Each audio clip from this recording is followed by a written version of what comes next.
할렐루야. 12월 8일 오늘도 주님과 함께 주의 말씀 안에 더욱더 순종하여 나가는 귀한 삶이 되시기를 바랍니다. 데살로니가 후서 1장입니다.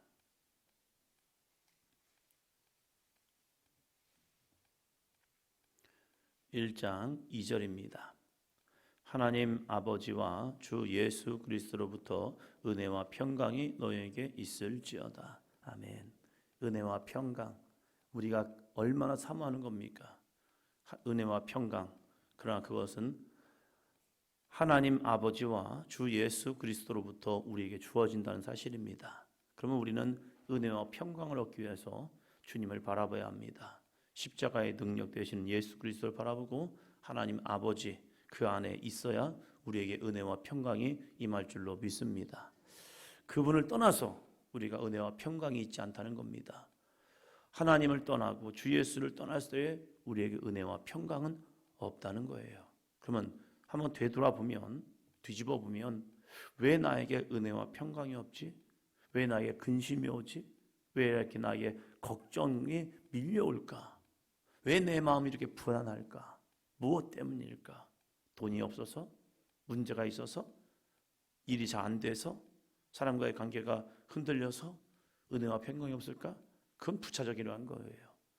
우리에게 진짜 은혜와 평강이 없는 이유는 하나님 아버지와 주 예수 그리스도를 놓쳤다는 사실이에요. 어떠한 환경과 상황과 여건이 온다 할지라도, 문제가 나한테 일어난다 할지라도 하나님 아버지와 주 예수 그리스도를 붙들면 은혜와 평강은 주어질 줄로 믿습니다. 사도 바울은 그래서 편지를 쓰면서 꼭 앞에다가 이 문구를 집어넣습니다. 거의 대부분 그래요. 하나님 아버지와 주 예수 그리스도부터 오는 귀한 복, 은혜와 평강을 구하는 모습이 있습니다. 오늘도 우리의 신앙이 하나님 아버지와 주 예수 그리스도를 붙듦을 통해서 하늘에서 주시는, 하나님이 주시는 은혜와 평강이 우리에게 가득하기를 주의 이름으로 축원합니다. 1장 3절입니다. 형제들아, 우리가 너희를 위하여 항상 하나님께 감사할지니 이것이 합당함은 너희의 믿음이 더욱 자라고 너희가 다 각기 서로 사랑함이 풍성함이니. 아멘.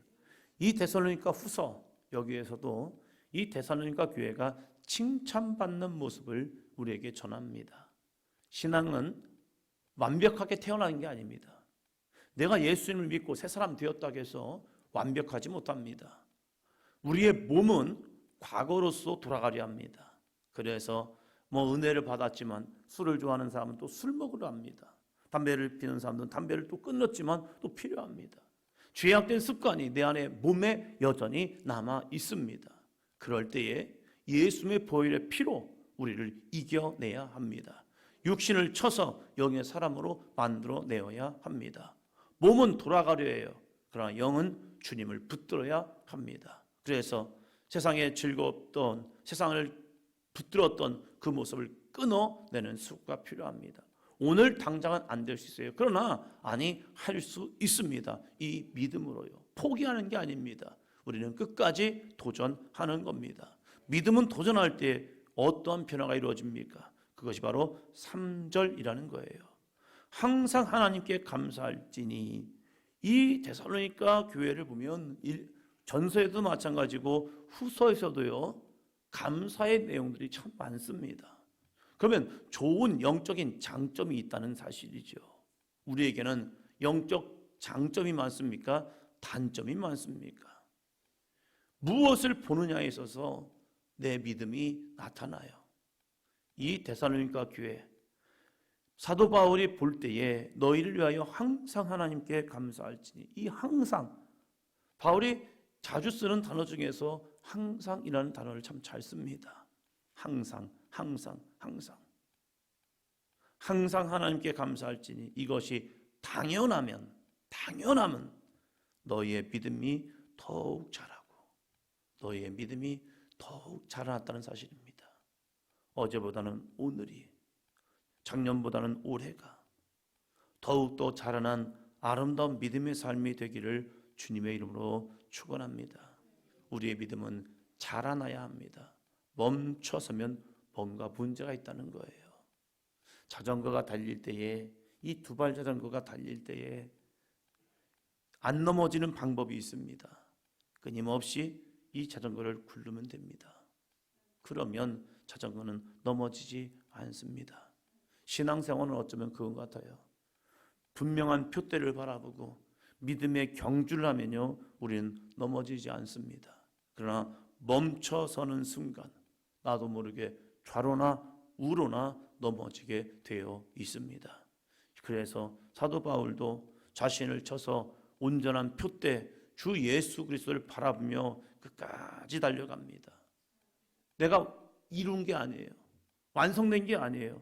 오직 주 예수 그리스도의 거룩한 표대를 향하여 사도 바울도 달려갑니다. 데살로니가 교회도 마찬가지였다는 거예요.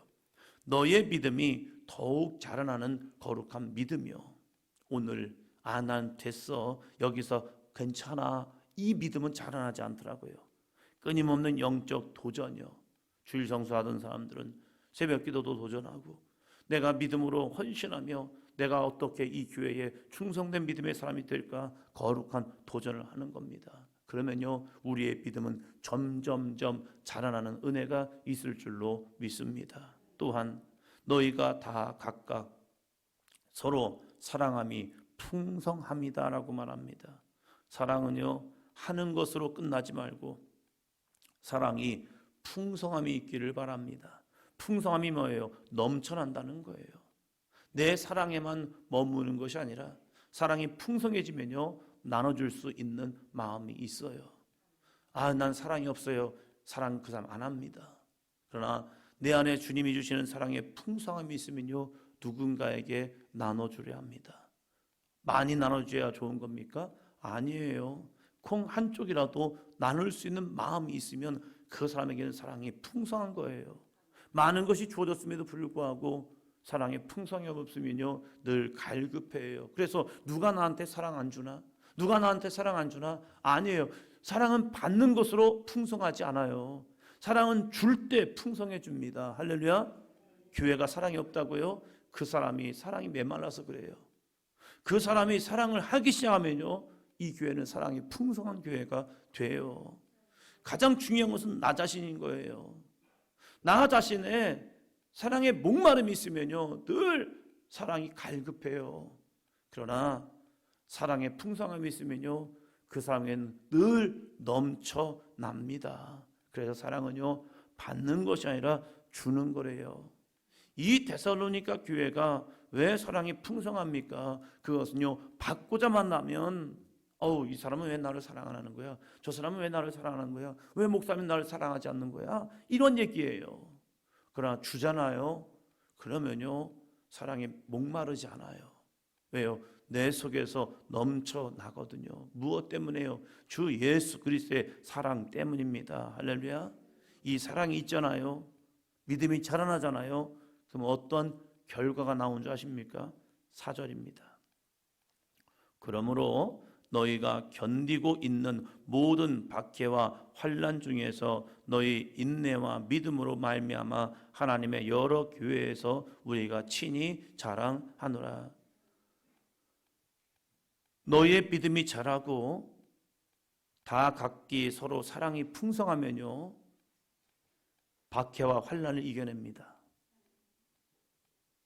박해와 환난은 다른 게 아닙니다. 믿음으로 이겨내는 겁니다. 좋은 환경이, 좋은 여건이, 그것이 또 다른 믿음의 박해가 돼요. 좋은 환경이 주어졌다고 믿음 생활 잘하는 줄 아십니까? 아니에요. 좋은 환경이 주어지잖아요. 그럼 이 생각합니다. 하나님이 주신 은혜를 내가 어떻게 사용할까? 그래서 또 세상으로 나아갑니다. 그런 사람에게는 아예 힘들고 어려운 시간이 더 은혜일 수가 있어요. 우리는 좋은 환경이 되고 시간이 많아지면 내가 하나님의 일을 더 열심히 하겠지라고 생각합니다. 내가 건강하면 주님의 일을 더 열심히 하겠지라고 생각합니다. 아닙니다. 돈이 생기잖아요. 어떻게 돈 쓰지? 건강 주어지잖아요. 이 건강 가지고 어떻게 내가 세상에서 더 즐거움을 찾지? 시간이 주어지잖아요. 시간이 주어지면요, 이 시간을 내가 어떻게 나를 위해 쓸까? 그래서 여기저기 기웃기웃거리면서 살아갑니다. 신앙생활 잘하는 것은 환경이 아니라 믿음이 자라나고 주 예수 그리스도에 대한 사랑이 풍성하면요, 그 사랑 때문에 신앙생활 잘합니다. 박해와 환난을 이기는 것은 바로 이 두 가지의 믿음만 있으면 이겨내요. 아무리 힘들고 어렵고 세상이 나를 박해하고 내가 환난을 주어진다 할지라도요, 우리가 주님을 향한 믿음이 있고 주 예수 그리스도의 십자가의 사랑이 있으면 견디어냅니다. 힘들지요, 어렵지요. 힘들고 어렵지 않다는 것이 아니에요. 힘들고 어렵지만 이 모든 것을 믿음으로 견디어내며 우리의 믿음은 더욱더 성숙하여 져고 있다는 사실입니다. 그래서 이 데살로니가 교회가 박해와 환난 중에서도 너희 인내와 믿음으로 말미암아 다른 교회, 여러 교회에서 우리가 친히 자랑한다는 겁니다. 우리가 믿음을 잘 지켜냄을 통해서 많은 사람들에게 자랑거리가 될 수 있는 삶이 되기를 주의 이름으로 축원합니다. 예전 우리 부모님들의 신앙, 그들은 가진 것도 없었고 배운 것도 없었어요. 그러나 그 자녀들이요, 그 부모들의 믿음을 자랑합니다. 그때는 신앙의 유산이 있었습니다. 분명히 결정해야 할 때에 믿음으로 결단하고 결정하고 나아갔습니다. 그러니까 내 부모님들의 믿음을 자랑했지요. 저는 잊을 수 없는 간증 중에 하나의 간증이 이명박 대통령의 간증입니다. 그분을 어떻게 평가든지 평가가 아니라 그분이 간증할 때 그분이 대통령이 된 이유를 자기가 이야기하더라고요. 그건 뭐냐면 내 어머니의 신앙이요. 그분들이 살아가던 시대는 한국 사회가 가장 가난했던 시기잖아요. 가장 가난했던 시기를 살아갔던 그 시대 속에서 내 어머니의 신앙, 자신의 신앙은 얘기하지 않더라고요. 그런데 그 어머니의 신앙을 얘기하면서 우리 어머니가 어떻게 자신들을 키웠는지 이야기하는데 거지보다 못 살았던 자기의 삶 속에서 다른 사람을 축복해주고 기도해주고 권면해주고 중보하는 이 믿음, 아무것도 가지지 않았지만 사랑하는 자녀들을 위해서 새벽마다 그 머리에 손을 얹고 기도하는 그 어머니의 기도를 머금고 자라났다. 그들은요, 그 부모 세대는요, 무엇이 있었느냐? 부모들의 모습을 보면서 힘들고 어렵고 가난하고 시간이 없음에도 불구하고 결단하여 하나님의 것을 하나님께 드릴 수 있는 믿음이 있었어요.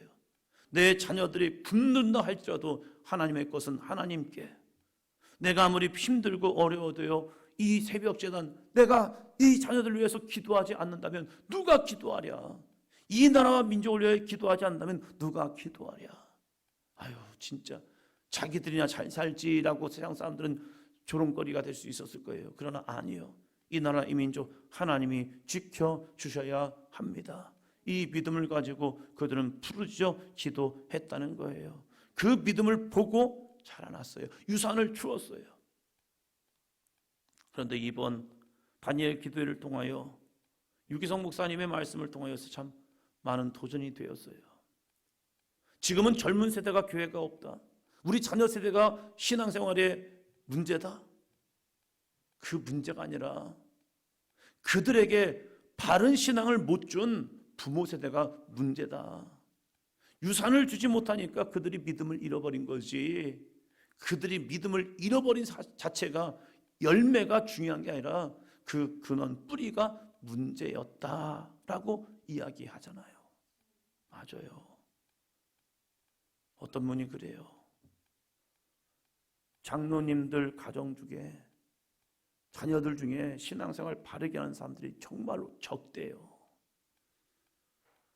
목사님 자녀들 중에 신앙생활 바르게 하는 사람들, 이거 기도해 봐야 합니다. 왜 그런가? 무엇 때문인가? 직분은 너무 귀한데 가정에서의 삶이 문제가 되었다는 거예요.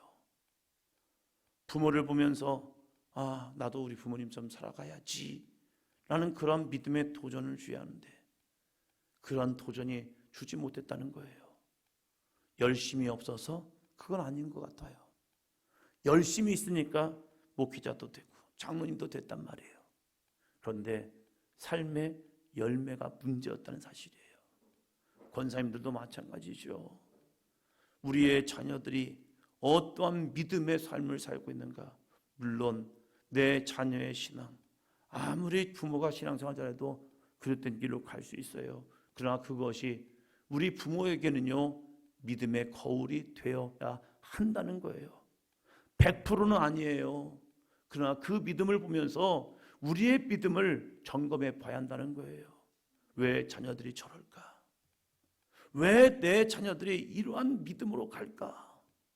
왜 그들의 삶에 하나님을 믿음이 없을까? 이 모습을 보면서 그러면 내가 그들에게 어떠한 영적 영향력을 줬기 때문일까를 찾아보면서 정말로 그 믿음의 유산을 주어야 합니다. 이 데살로니가 교회는요, 여러 교회의 자랑거리가 된 거예요. 다른 게 아니에요. 큰 성전을 졌기 때문에 자랑거리가 아니었고, 많은 성도가 되었기 때문에 자랑거리가 된 것이 아니라 그들 가운데 있는 믿음이 더욱 자라났고 각기 서로 사랑이 풍성함으로 모든 박해와 환난을 이기는 믿음이요, 그 믿음이 자랑거리가 되었다는 겁니다.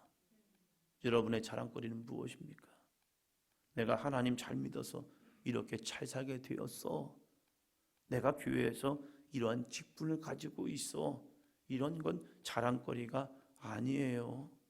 헌신하라고, 충성하라고, 믿음의 귀한 복의 통로가 되라고 주신 거예요. 우리의 자랑거리는요, 하나님을 향한 온전한 믿음이요, 그 믿음이 거룩한 자랑거리가 되고 내 안에 주 예수 그리스도에 대한 사랑이, 풍성함이 우리의 자랑거리가 되기를 주의 이름으로 축원합니다. 그렇지 아니하면 믿음의 유산이 나아가지 않습니다. 그래서 우리가 해야 할 것은 무엇입니까? 여전히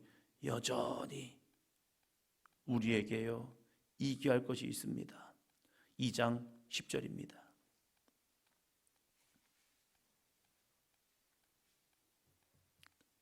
불의의 모든 속임으로 멸망하는 자들에게 있으리니 이는 그들이 진리의 사랑을 받지 아니하여 구원함을 받지 못함이라.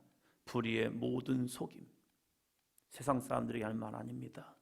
믿음의 사람들에게 하는 말입니다. 이거 세상 사람들, 믿지 않는 사람들에게 이야기하는 것이 아니라 지금 믿음 생활하고 있는 이들에게요, 불의의 모든 속임으로 멸망하는 자에게 있으리니. 이 사단은요, 여전히 믿는 자에게 유혹합니다. 미혹합니다. 우리를 흔듭니다. 왜요? 하나님의 사랑에서 떨어지라고요. 그래서 불의의 모든 속임으로 우리를 속입니다. 목사님, 저는 속지 않아요. 그 사람이 무섭습니다. 그 사람이 무서워요. 목사님, 저는 이 교회에서 뼈를 묻겠습니다. 이런 분들이 저는 별로예요. 왜요? 내 믿음을 내가 어떻게 지킵니까? 끝까지 그냥 순종하며 나아가는 삶이 되어야 하죠. 내일은 우리가 장담할 수 없습니다. 오늘 내가 어떻게 넘어질지 몰라요. 그래서 선줄로 생각하는 자는 넘어질까 조심해야죠. 그래서 오늘 나는 부족한 자이고 주님의 은혜가 없으면 나는 넘어집니다. 그래서 날마다 주 예수 십자가 바라보면서 나아가는 삶이 되시기를 바랍니다. 그래서 어떻게 합니까? 15절입니다. 2장 15절. 그러므로 형제들아, 굳건하게 서서 말로나 우리의 편지로 가르침을 받은 전통을 지키라. 내 생각, 내 경험 내려놓고, 내 주장 내려놓고 우리가 굳건하게 서서 말로나 우리의 편지로 가르침을 받은 전통을 지키라. 뭔데요? 전통은 다른 게 아닙니다. 성경이요. 성경 말씀대로 쫓아갈 수 있는, 따라갈 수 있는 그 말씀을 내 안에서 지킬 수 있는 삶이 되시기를 바랍니다. 모든 신앙의 기준은요, 성경입니다. 내가 이렇게 지금까지 살아왔기 때문에 이것이 맞아요 하지 마시고, 나는 지금 이런 상황과 때문에 안 돼요, 이것도 내려놓으시고 그냥 하나님이 말씀하신다면 그 말씀에 굳건하게 서서 끝까지 예수 그리스도 바라보며 함께 나아가는 우리 사도행전 교회 성도들이 되기를 주의 이름으로 축원합니다. 오늘 저녁 심야 기도 있습니다. 한 가족이, 온 가족이 함께 주님 앞에 나와 기도하며 간구하며 부모님들의 믿음을 우리 자녀들에게 보여줄 수 있는 아름답고 귀한 심야 성령 집회가 되기를 주의 이름으로 부탁을 드립니다. 기도합니다.